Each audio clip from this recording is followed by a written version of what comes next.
Hello friends, welcome to home food zone. இன்றைக்கி இந்த வீடியோவில் நல்ல சிம்பிளான ஈஸியான ஒரு லஞ்ச் பாக்ஸ் ரெசிபி. கண்டிப்பாக இது கிட்ஸு கூட ரொம்ப பிடிச்ச ஒரு ரெசிபியாக இருக்கும். வழக்கமாக நான் செய்கிறது தான், ஆனால் வந்து கொஞ்சம் டிஃப்ரெண்ட்டான வேல ரொம்ப சிம்பிளாக எப்படி பண்ணுறதுன்னு நம்ம பார்க்கலாம். இது செய்கிறதுக்கு நான் இன்றைக்கி 1.5 கப் அளவுக்கு பாஸ்மதி ரைஸ் எடுத்துருக்கிறேன். நீங்கள் எந்த அரிசி வேணாலும் எடுத்துக்கலாம். இதை வந்து ஒரு அரை மணி நேரமாவது ஊற வச்சு எடுத்துக்கணும். நல்லா சுத்தமாக கழுவிட்டு தேவையான அளவு தண்ணி விட்டு ஒரு அரை மணி நேரம் ஊற வச்சு எடுத்துக்கோங்க. இப்போ செய்கிறதுக்கு ஒரு குக்கரை சூடு பண்ணிவிட்டு இதில் 2 டேபிள் ஸ்பூன் அளவுக்கு எண்ணெய் சேர்த்துக்கோங்க. 1 டீஸ்பூன் அளவு சீரகம், கூடவே 2 கிராம்பு, 1 ஏலக்காய், ஒரு துண்டு பட்டை சேர்த்துக்கோங்க. 3/4 கப் அளவுக்கு சின்ன வெங்காயம் நல்லா இந்த மாதிரி 1-2 கட் பண்ணி சேர்த்துக்கோங்க. கூடவே ஒரு கைப்பிடி அளவு கருவேப்பிலை சேர்த்துக்கோங்க. 3லேருந்து 4 பச்சை மிளகாய் சேர்த்துக்கோங்க. வெங்காயம் நல்லா வதங்கி கண்ணாடி மாதிரி ஆகணும், அது வரைக்கும் நல்லா வறுத்து எடுத்துக்கோங்க. வெங்காயம் வதங்கிறதுக்கான டைம் மட்டும்தான், மற்றபடி இது ரொம்ப ஈஸியாக சீக்கிரமாக பண்ணிடலாம். பார்த்தீங்கன்னா வெங்காயம் ஓரளவு நல்லா வதங்கியிருக்கு. இது கூட சேர்க்கறதுக்கு ஒரு ஸ்பூன் அளவு இஞ்சி பூண்டு விழுது சேர்த்துக்கோங்க. நல்லா ஃப்ரெஷ்ஷாக அரைச்சி சேர்த்துக்கோங்க, அப்போ தான் டேஸ்ட் ரொம்ப நல்லாயிருக்கும். இஞ்சி பூண்டு பச்சை வாசனை போகிற வரைக்கும் நல்லா வறுத்து எடுத்துக்கோங்க. இப்போ இது கூட சேர்க்கறதுக்கு 1 கப் அளவுக்கு பீட்ரூட்டை நல்லா வந்து பொடிசை துருவி ரெடியாக எடுத்து வச்சுக்கோங்க. இந்த பீட்ரூட்டை நம்ம இதில் சேர்த்து நல்லா வறுத்து எடுத்துக்கணும்.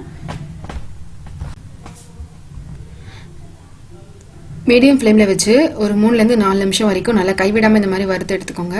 கொஞ்சம் கூட பச்சை வாசனை இல்லாமல் நல்லா வறுத்துக்கணும், அப்போ தான் வந்து நமக்கு ரைஸ் ரொம்ப நல்லாயிருக்கும். இப்போ இதில் 1 டீஸ்பூன் அளவுக்கு உப்பு சேர்த்துட்டு பீட்ரூட் வந்து நல்லா சுருண்டு வதங்கி ஒரு பாதி அளவு குறையணும், அந்த அளவுக்கு நம்ம வறுத்து எடுத்துக்கணும். இப்போ பீட்ரூட் வறுக்கும் போதே நீங்கள் விருப்பப்பட்டீங்கன்னா 1 டீஸ்பூன்லேருந்து 1.5 டீஸ்பூன் வரைக்கும் லெமன் ஜூஸ் சேர்த்துக்கலாம். அப்படி இல்லைன்னா புளிப்புக்காக 1 டேபிள் ஸ்பூன் அளவு தயிர் சேர்த்துட்டு நல்லா கலந்துக்கோங்க.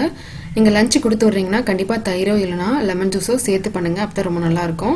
இப்போ இதில் தேவையான மசாலா சேர்க்கலாம். 1/2 டீஸ்பூன் கரம் மசாலா, 1/4 டீஸ்பூன் பெருங்காயத்தூள், 1/2 டீஸ்பூன்லேருந்து 3/4 டீஸ்பூன் வரைக்கும் மிளகாய்த்தூள் சேர்த்துட்டு மசாலா பச்சை வாசனை போகிற வரைக்கும் லேசாக அந்த மாதிரி வறுத்து எடுத்துக்கோங்க. மொத்தமாக நம்ம 1.5 கப் அளவுக்கு ரைஸ் எடுத்துருக்கிறோம். அதுக்கு 3 கப் வரைக்கும் தண்ணி சேர்த்துக்கோங்க. நீங்கள் எடுத்துருக்கிற அரிசிக்கு ஏற்ற மாதிரி தண்ணி வந்து அதிகமாகவோ கம்மியாகவோ சேர்த்துக்கலாம்.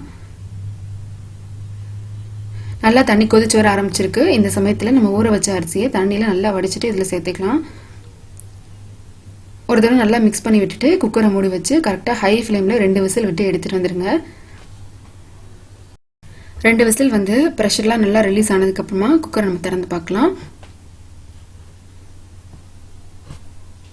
அவ்வளோதான், ரொம்ப ரொம்ப சிம்பிளான ஒரு பீட்ரூட் சாதம் ரெடி ஆயிடுச்சு. வழக்கமாக நம்ம செய்கிறத விட இந்த மாதிரி குக்கர்லேயே நம்ம ஈஸியாகவும் பண்ணலாம்.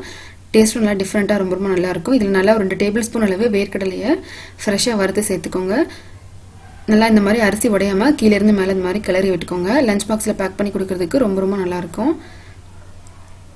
கண்டிப்பாக இதே மாதிரி நீங்களும் செஞ்சு பாருங்கள். இந்த ரெசிபி உங்களுக்கு பிடிச்சிருந்ததுன்னா லைக் பண்ணுங்கள், ஷேர் பண்ணுங்கள், கமெண்ட் பண்ணுங்கள். கண்டிப்பாக ஹோம் ஃபுட் ஜோனுக்கு சப்ஸ்கிரைப் பண்ண மறக்காதீங்க. இதே போல் நல்ல ரெசிபியோட நாளைக்கு உங்களை வந்து மீட் பண்ணுறேன். அது வரைக்கும் பாய்.